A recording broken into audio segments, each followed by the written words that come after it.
Well, it is now the final stretch. The candidates for the race for the White House squared off one last time last night. This one was down in Florida. President Obama and his Republican rival Mitt Romney sparred at Lynn University in Boca Raton. It was the final debate this election season. Doug Luzader joins us from Washington with more on what happened. Good morning.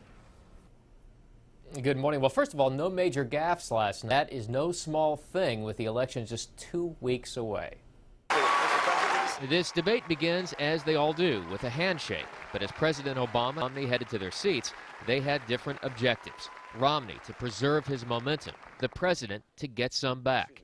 And when Romney questioned cuts to the Navy, a critical issue in the battleground state of Virginia, the president delivered what his supporters think was the line of the night. You mentioned the Navy, for example, and that we have fewer ships than we did in 1916. Well, Governor, we also have fewer horses and bayonets, because the nature of our military has changed. And through the night, the split screen may have told the whole story, with the president not looking down as he did in the first debate. This time, at moments, it was nearly a glare. And while the focus was on foreign policy, with questions about China, Iran, Israel, and a surprisingly brief mention of Libya, Romney made a pivot to the weak economy. America must lead.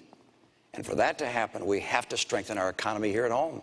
You can't have 23 million people struggling to get a job. And for his part, the president echoed his campaign's new line that Romney isn't ready for the job. But I have to tell you that your strategy previously has been one that has been all over the map and is not designed to keep Americans safe or to build on the opportunities that exist in the Middle East. The president began what I've called an apology tour of going to various nations in the Middle East and criticizing America. I think they looked at that and saw weakness.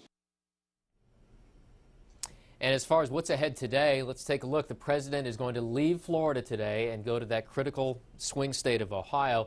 The Romney campaign has 2 states in their sights today, Colorado and Nevada. Back to you guys.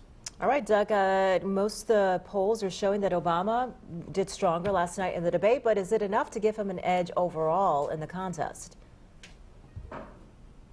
Well, we'll have to see. There were a couple of snap polls out last night. I think one gave the president the edge. The other one might have been within the margin of error. But the real question becomes, how does this all play out in those swing states? And we'll have to wait for polls to come out of those states to see if, in fact, this moved the needle at all.